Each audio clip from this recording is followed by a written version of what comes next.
démarrer notre démonstration. D'accord?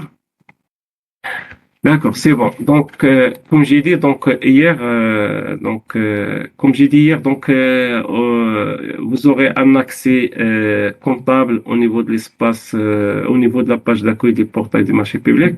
Et comme vous constatez, donc, nous sommes en train, au niveau de la plateforme pré-prod, de finaliser la mise en page de la page d'accueil avant le basculement vers la version prod. Donc, comme vous constatez, au niveau de la plateforme, on a démarré la mise en page de la nouvelle page d'accueil. Donc, comme j'ai dit tout à l'heure, donc au niveau de l'accès acheteur public, donc l'acheteur public maintenant, il a tous les éléments là, il a finalisé son travail qui leur permettent de publier sa consultation et la rendre accessible pour les différents concurrents au niveau des royaumes, là, à l'étranger. Donc, une fois l'acheteur public il est authentifié par son login et son mot de passe, il accède au socle marché électronique, soit il fait la recherche pour localiser sa concertation, soit si les concertations ne sont pas nombreuses, donc il suffit de cliquer sur toutes les concertations. Le premier onglet donc affiche la totalité des consultations, quel que soit le statut. Donc le statut, on le détecte au niveau de la première partie. Donc c'est pour cet appel d'offres, elle est en phase consultation, c'est-à-dire il est publié et la date d'ouverture de n'est pas encore échue. De toute façon, vous avez une légende en haut. Donc E, c'est étape élaboration, V, c'est l'étape en attente de validation, C, c'est étape consultation, A, c'est ouverture des plaies, c'est-à-dire la phase réservée de l'ouverture des plaies, et après l'achèvement des travaux de la commission d'ouverture des plaies, c'est l'étape décision. Sinon, vous avez une répartition par onglet en bas, donc sans faire la recherche comme je disais tout à l'heure, puisque notre consultation d'hier elle est en phase d'attente de validation, donc facilement je peux la localiser. Comme vous constatez, j'ai deux consultations en phase de validation. Notre consultation, c'est la consultation 20 formation des formateurs /test/SDCP, c'est-à-dire je peux rapidement, comme j'ai dit, à partir des détails, vérifier l'ensemble des informations. Une deuxième et dernière vérification, donc l'ensemble des informations renseignées. Par la suite, je peux l'approuver et la valider. Donc, une fois approuvé et validé, d'accord, il est placé à la partie ou à la phase consultation, d'accord. Donc, au niveau de cette étape-là, actuellement, les différents concurrents ont la main pour télécharger le dossier de l'appel d'offres. Après le dossier de l'appel d'offres, ils peuvent poser des questions. Donc, on va passer côté entreprise pour voir le détail. Par exemple, pour l'entreprise donc une fois authentifié, donc l'entreprise une fois authentifiée, donc il a un ensemble de fonctionnalités, d'accord? Mais on va s'arrêter côté entreprise sur deux choses. La première, c'est la demande de caution, mais rapidement, on va pas détailler la partie. Il a fait l'objet de la journée de mercredi avec les personnes chargées de la délivrance des récépissés de la caution provisoire au niveau des différentes postes comptables. Mais ça n'empêche pas de demander rapidement une caution dans le cadre de notre dépôt électronique pour permettre à l'entreprise de compléter son dossier administratif par une caution électronique, c'est-à-dire une caution dématérialisée. Et ce n'est pas sur la base d'une caution sous format papier et scannée par la suite avant son dépôt au niveau de l'offre de dossier administratif de l'entreprise. Donc, comme j'ai dit, l'entreprise, avant d'initialiser une demande de caution provisoire, elle est appelée à renseigner ses comptes bancaires au niveau de la rubrique Mes comptes bancaires. Donc, une fois le travail est fait, il a le moteur de recherche avancée, par exemple, des concertations. Donc, je renseigne, par exemple, le libellé de l'acheteur public. Là, je m'intéresse à l'acheteur public test PDCP. D'accord? Donc, donc par la suite, je peux ajouter d'autres critères de recherche, mais si je fais la recherche avec seulement le libellé de l'acheteur public, tout en font, on fait attention aux dates en bas.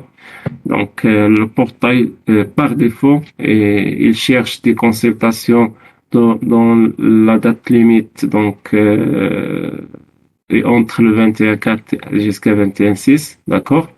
Et les consultations dans la date limite de remise des prix entre le 21/10 et le 21/4/2023, mais j'ai toujours la main de modifier les dates.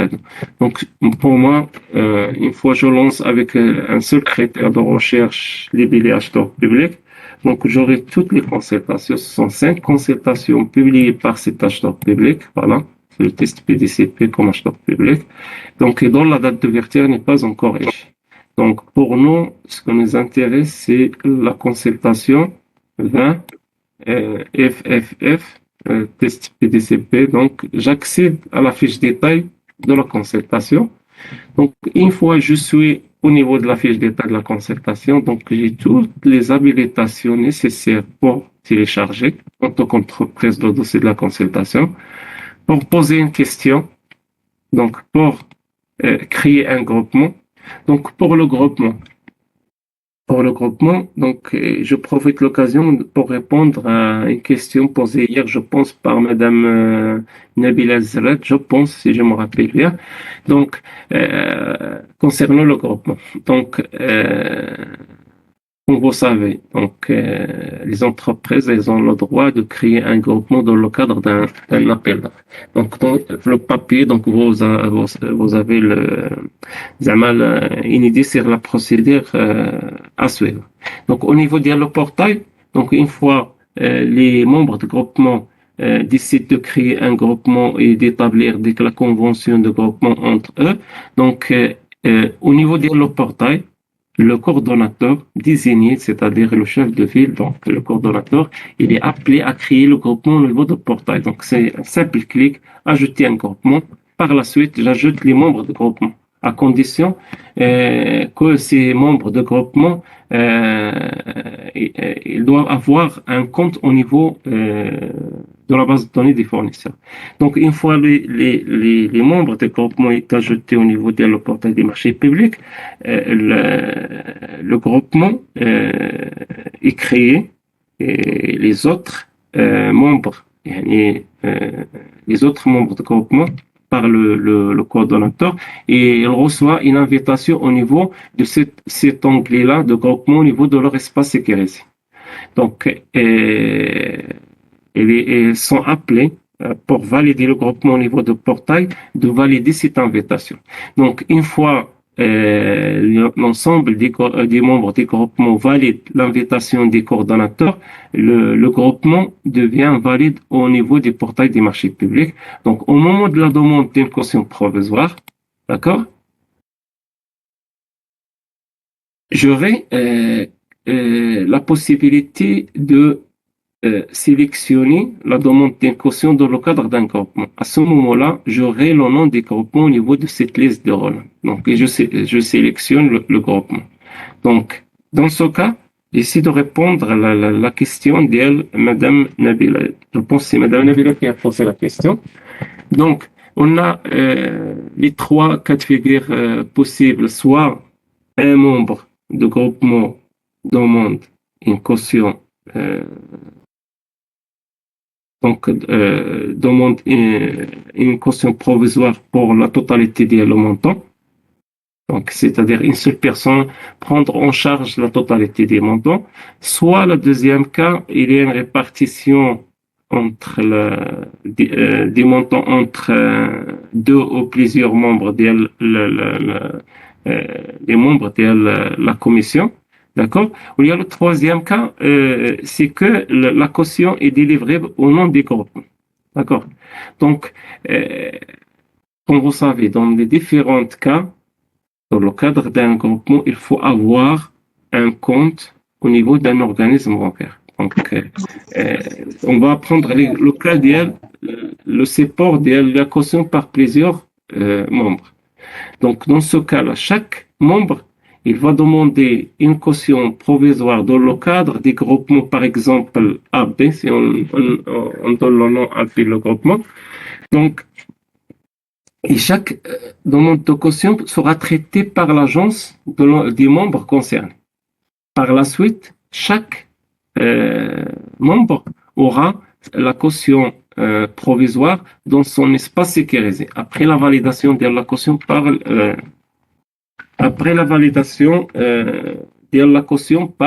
les membres, par la banque, pardon. Une fois la caution est validée par la banque de chaque membre, ce membre-là aura sa caution provisoire dans son espace sécurisé.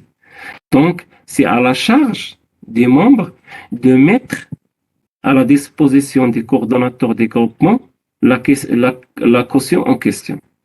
Donc, une fois je mets à la disposition des coordonnateurs la caution sera affichée dans l'espace sécurisé des coordonnateurs pour leur permettre son dépôt dans le cadre de la soumission en groupement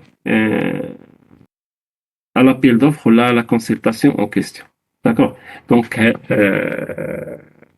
pour résumer, donc chaque membre fait la demande au niveau de son agence bancaire. Une fois il a la caution, il met cette caution à la disposition du coordonnateur. Il a qu'une seule personne à porter la caution. Donc, une fois il a sa caution, il met à la disposition des groupements cette caution, là, à la disposition des coordonnateurs des groupements, cette caution pour la déposer au niveau de l'ouverture des plans. Il est qu'au nom de groupement, donc le groupement, il connaît déjà un compte au niveau de الله يخليكم les micros. Idrissi Hafida, Madame Idrissi, désactivez votre micro s'il vous plaît. Madame Idrissi. D'accord. Donc, comme j'ai dit, le troisième cas, c'est il faut avoir un compte au nom des groupements. Donc, dans ce cas-là, même au niveau de la demande, pour que la demande acceptée par l'organisme bancaire, donc il faut effectuer une demande pas au nom des groupements et pas au nom d'un seul conquérant. Donc, je pense que c'est les trois cas de figure qu'on a actuellement pour la partie caution. Donc, pour nous, on va effectuer une simple demande, donc un seul concurrent qui est intéressé pour se missionner dans cette consultation. Donc, comme j'ai dit, donc, la seule information renseignée par l'entreprise, c'est l'intitulé de demande. Report, c'est un intitulé interne pour gérer mes demandes de caution dans le cadre de cette consultation. Donc, comme vous savez, une entreprise, elle a le droit d'effectuer plusieurs demandes pour la même consultation et à la fin, il décide avec quelle caution il va se missionner. D'accord?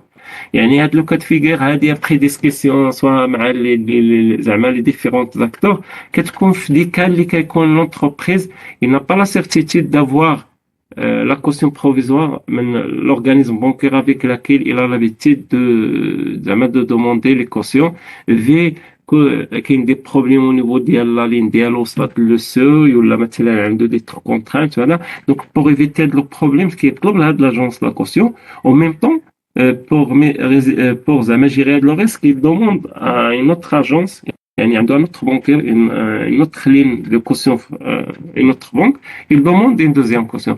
Donc, فاش كيجيو les cautions اللي جاوا باش puisqu'il est intéressé l'appel d'offres, Rachid, c'est Rachid, désactivez votre micro s'il vous plaît.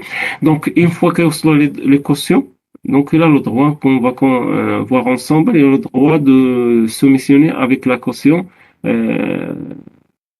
avec une seule caution. Par la suite, la deuxième, il demande la restitution. S'il a reçu une seule réponse, donc il aura la main pour soumissionner avec cette caution pour éviter le risque d'écartement au niveau de l'évaluation de son dossier administratif.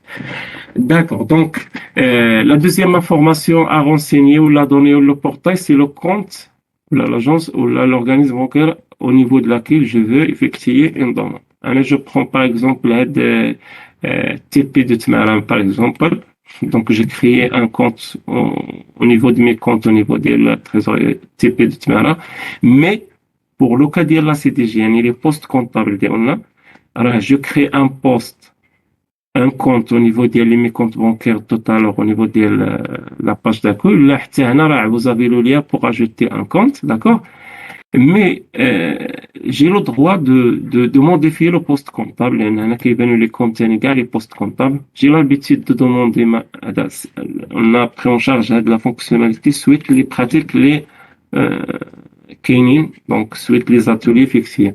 Donc, une personne demande des cautions au niveau du TP de Tmara, mais pour cet appel d'offres, elle est sur place مثلا à Marrakech ou à Tanger. Donc, il veut demander la caution au niveau du TP de Tanger, par exemple. Comme vous savez, le cas de la CDG, il y a la contrepartie ou le montant de la caution indéposée au moment de la demande. Donc, une fois le choix des postes comptables est effectué, donc je passe à la validation de la demande, d'accord? Donc, je passe à la validation de la demande. Une fois la demande est validée, donc la demande sera reçue par le poste comptable ou concerne. D'accord? Donc, et quand vous constatez aucune information saisie à ce stade-là par l'entreprise qui concerne la caution provisoire. Donc, au niveau de la caution provisoire, on trouve des informations sur l'entreprise, sur l'acheteur public, sur l'appel d'offres, d'accord? Il y a l'appel d'offres, l'objet, le montant ou la référence. Il y a des informations. Ces informations, dans leur totalité, ils sont récupérées à partir de la fiche appel d'offres créée par le maître d'ouvrage. D'accord? Donc, les informations concernant l'entreprise et son compte bancaire, ils sont récupérés automatiquement les référentiels en question. C'est un référentiel des entreprises et référentiel des comptes bancaires créés par l'entreprise. Je valide. D'accord? Une fois validé, il faut reconnaître les conditions d'utilisation, je valide. Donc, une fois validé, donc la demande, elle est prête pour signature. Donc, je procède à la signature de la demande.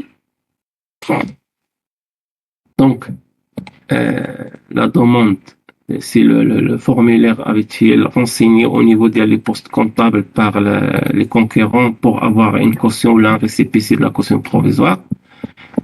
Donc, في هذا لوكا دابا كنهضر على لو سي بي سي د لا كوسيون درنا اون دوموند شي ان بوست كونطابل ولكن واخا كنقول لا كوسيون بروفيزوار راه كنعني غير سي بي سي داكور دونك فاليدي جو سيني لو كود بين ديالي en tant que entreprise يعني le certificat de l'entreprise validé une fois validé donc l'entreprise la main pour envoyer la demande à l'organisme concerné. D'accord? OK. Donc, une fois envoyé, j'ai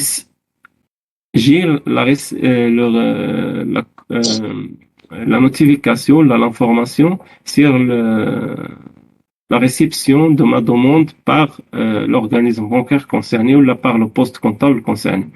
Et par la suite, j'aurai l'information sur le sort de ma demande au fur et à mesure du traitement de ma demande au niveau de l'organisme bancaire. Donc, si on passe côté organisme bancaire, d'accord?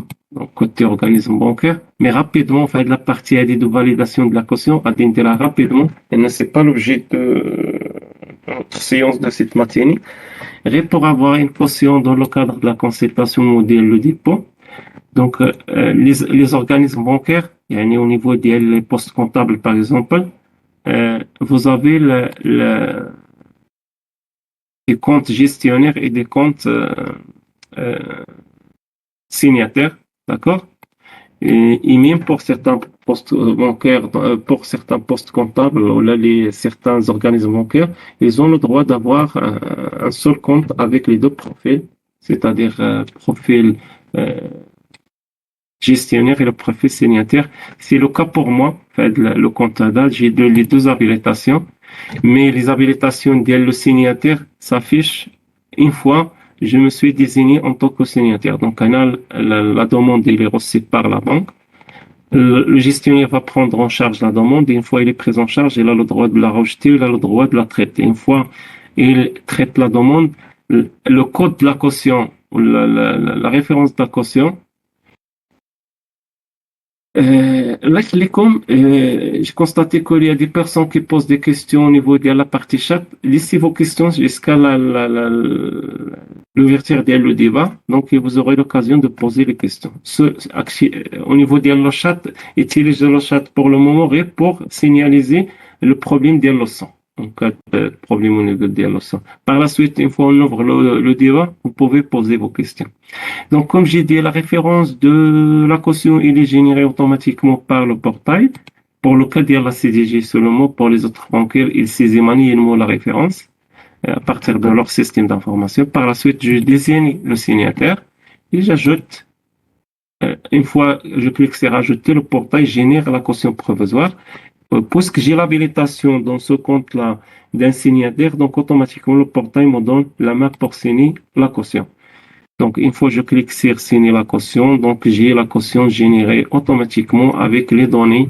Donc, aucun saisie fait au niveau de la demande de la caution par l'entreprise, aucun saisie fait au niveau de le poste comptable. يعني هذاك le travail de la كيجي عندك l'entreprise وتعطي ذاك الفورمulaire كنا في tout à l'heure في la phase demande ويعمر لي زانفورماسيون وخصك لو طون باش تعمر حتى انت ذاك الكيطونس ولا ذاك le document via le récépissé.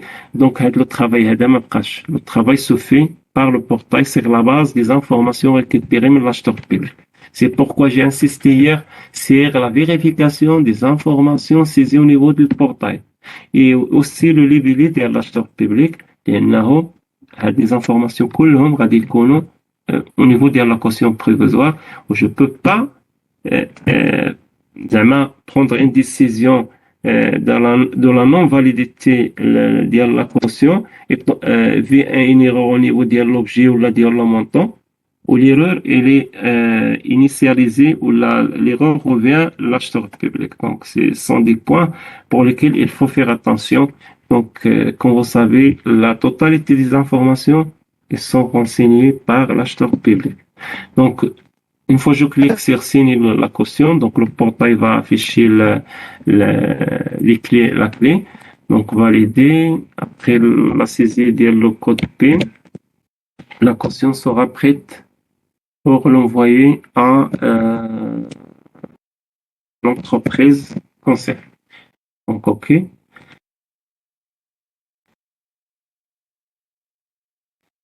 D'accord. Bon, la caution, elle est là. Donc, il est signé. La demande de l'entreprise, il est là. Il est signé. D'accord? Donc, je reviens là de la partie, lâche la caution, il est en rouge. Donc, qu'il y a un problème signataire. Donc, je reviens de là, le point F, l'ouverture des plis. D'accord?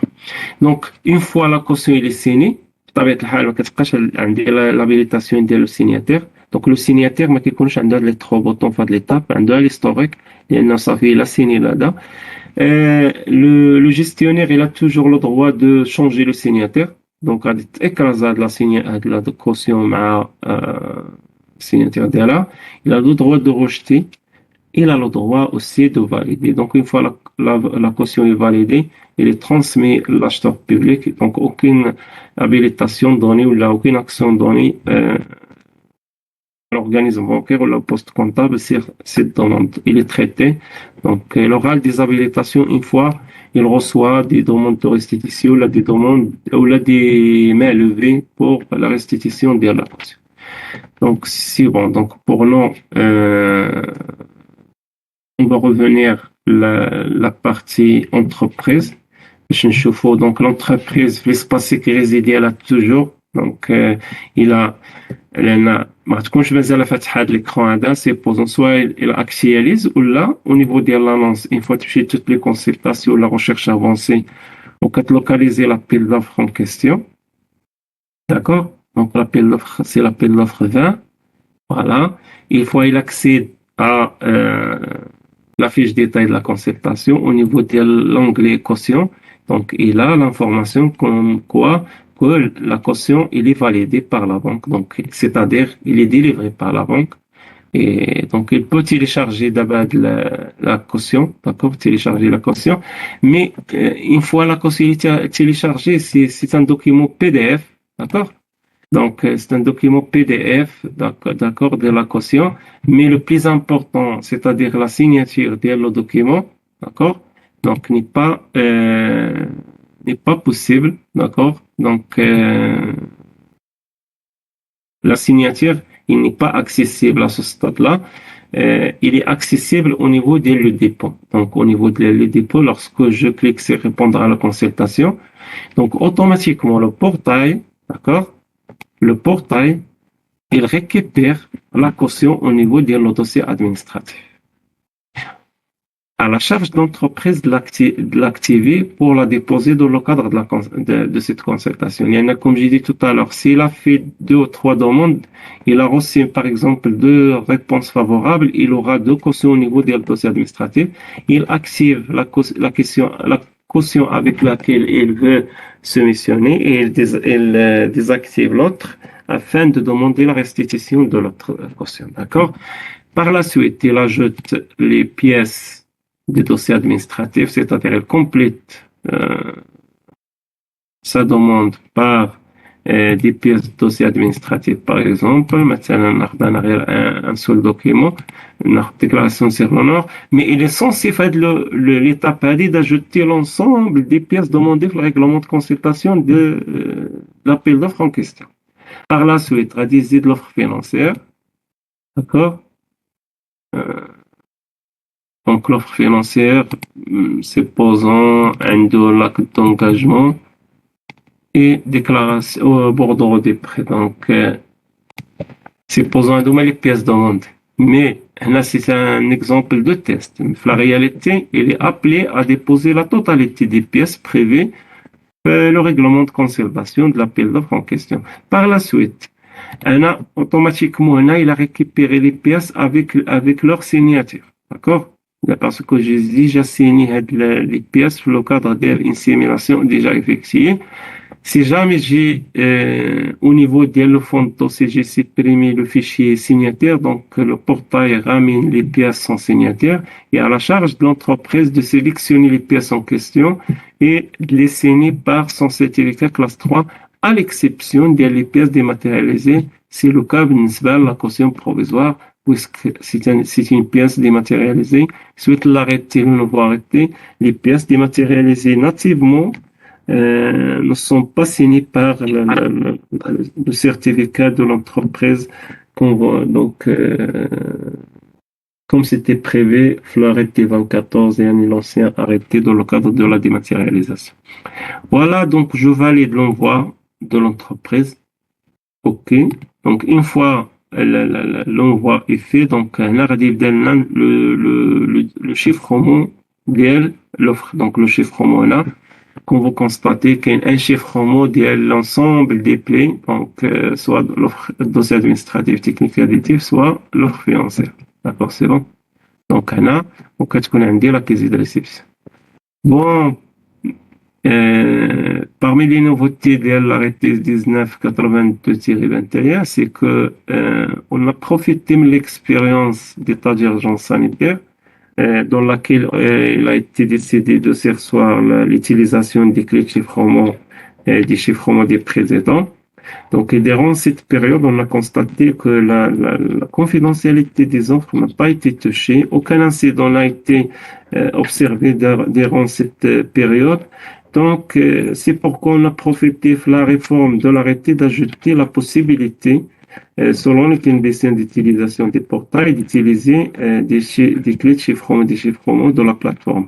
Donc, actuellement, le nouveau arrêté, donc, il y a deux possibilités.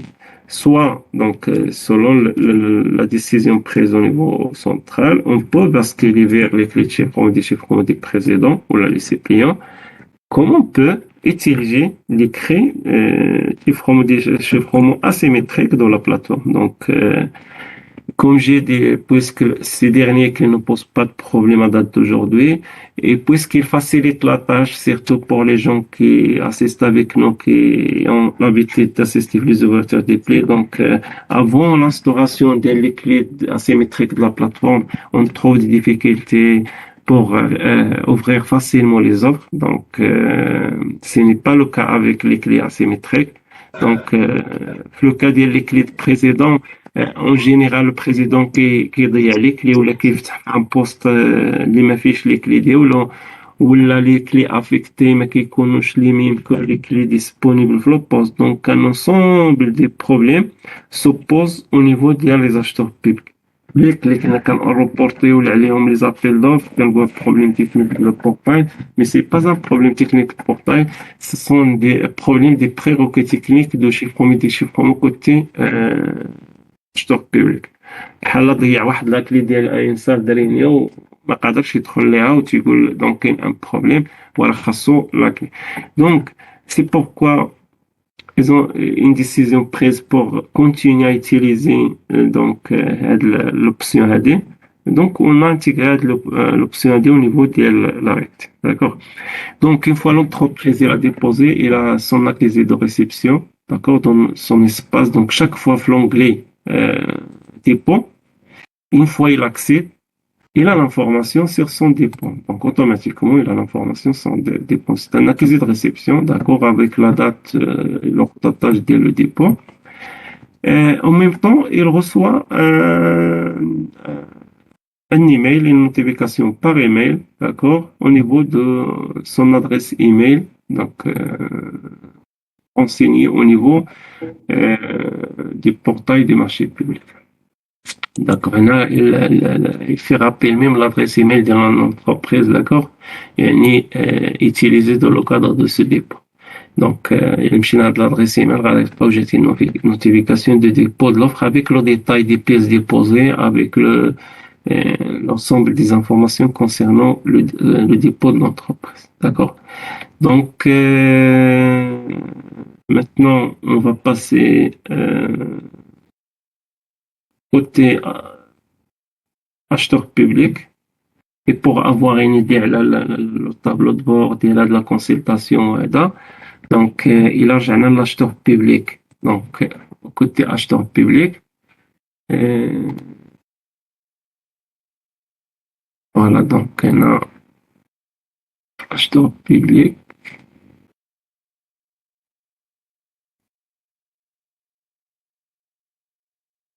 Voilà, acheteur public, c'est la page pour avoir l'accès à l'acheteur public. Donc voilà, une fois l'acheteur public est authentifié au niveau de la plateforme, d'accord. Donc une fois il accède le socle marché électronique, le tableau de bord des consultations au niveau de l'onglet consultation, puisqu'une consultation publiée. Donc voilà notre appel d'offres. Donc si l'appel d'offres 20. Voilà, l'appel d'offres 20, d'accord. Donc j'ai un dépôt. Donc pour l'acheteur public, s'il accède le registre de dépôt, il a un dépôt électronique, d'accord. Mais il a la date de dépôt, mais il n'a pas l'information sur l'entreprise qui a déposé. Donc ces champs-là, il y a une CTR, seront renseignés après l'ouverture des offres des entreprises qui ont déposé l'offre sous format électronique. Ils ont la possibilité de vérifier les questions reçues sous format électronique pour euh, transmettre les réponses, le concurrent concerné et aussi pour déposer la réponse au niveau des dossiers de l'appel d'offres afin de permettre à la totalité des concurrents qui téléchargent par la suite le DCE d'avoir l'information et en même temps d'informer les concurrents qui ont déjà téléchargé ou l'a posé une question ou l'a déposé une offre. D'accord? Donc, si vous me permettez, donc, on va passer maintenant la phase ouverture des plis. D'accord? La phase d'ouverture des plis. Donc, mais avant d'entamer la démonstration de l'ouverture des plis, c'est-à-dire passer l'espace réservé pour la commission d'ouverture des plis pour effectuer l'ouverture d'un appel d'offres préparer la veille pour les besoins de la séance d'aujourd'hui. Je vous propose de faire le pause ديال 5 à 10 minutes donc pour entamer la deuxième démonstration avant d'ouvrir le débat pour répondre à vos questions. Donc d'abord c'est 10h20 donc 10h30 on reprend la séance de l'ouverture des plis, Inch'Allah. D'accord? Merci pour votre attention. Donc, à 10h30, Inch'Allah, ouais, 10 minutes de pause et on revient, Inch'Allah, notre